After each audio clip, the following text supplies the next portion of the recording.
All right, folks, welcome back. We're joined right now by a man who has written a very, very important book that I think the president should be force-fed to read this book, among others. George Marlin, you know him. He's chairman of Aid to the Church in Need-USA and former executive director and CEO of the Port Authority of New York and New Jersey. And the book, Christian Persecutions in the Middle East, a 21st Century Tragedy. There it is on your screen. So good to see you, sir. Good. Thanks for having me today. And it's so important. We talk about this as often as we can, which couldn't be enough, because what we're witnessing here is, and now as a Jewish person, is just unspeakable. And the world, for the most part, and our government, which really ticks me off, is shrugging.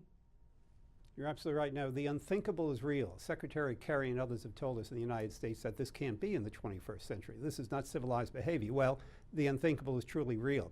And what I try to do in this book is point out this persecution did not begin with ISIS a year or so ago. I just track anecdotally the 8 countries where the systemic persecution, which is Turkey, Egypt, Lebanon, Syria, Iraq, Iran, Saudi Arabia, Sudan, and I just go into the 21st century. Year in, year out, there are persecutions. And that means more than just killing people as ISIS does. It means educational discrimination, job discrimination. It means having your homes destroyed because you're a Christian. Church burnings, bombings, particularly on high holy days.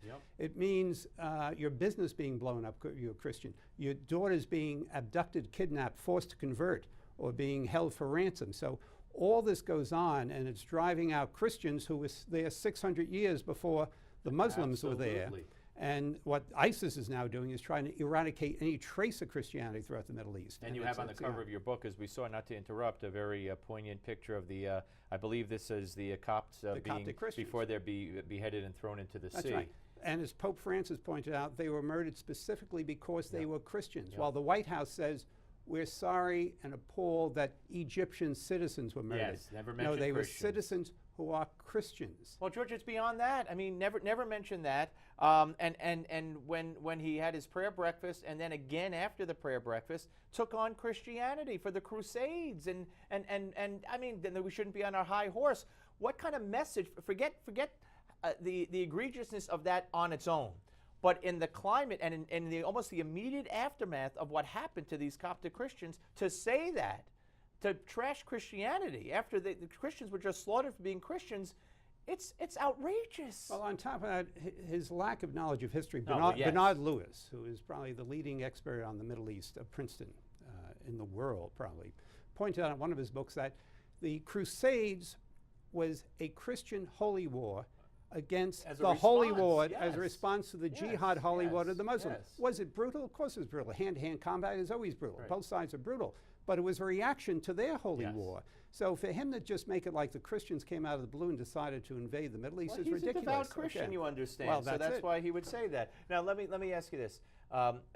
We just saw the Pope, who I think has spoken about the Christian persecution to an extent, but I think there's got to be more he and other religious leaders of all faiths, but especially Christians, can do. But we just saw the Pope and the Vatican, I should say, recognize a Palestinian state.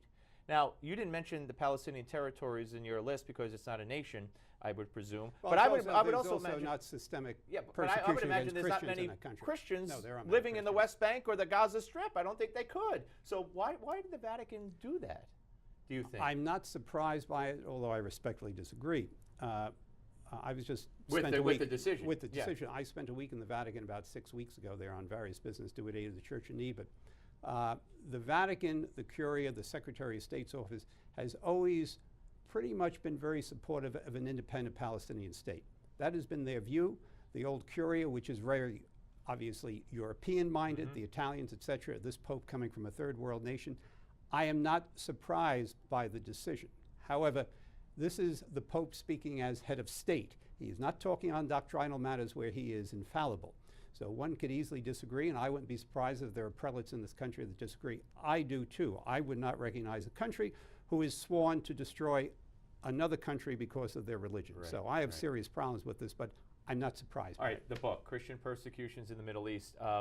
What's your, what do you offer up as a solution or a remedy or a way to fight back? Well, As I mentioned, what I want to make people aware of, first of all, is what's going on, Right. where the systemic. That's very important, That's very yes. important. Secondly, I have a number of people that I've contacted on the ground who also describes it. Third, I think what has to be done here is several things are the following. First of all, the United States and the Western world must awaken to the fact that the basis of their civilization is being challenged in the Middle East. Yep.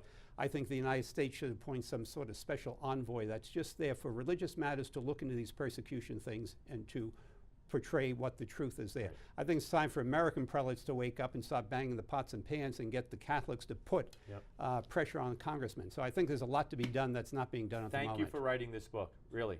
Christian Persecutions in the Middle East. George Marlin, ladies and gentlemen, get it. We'll be back. Don't go away.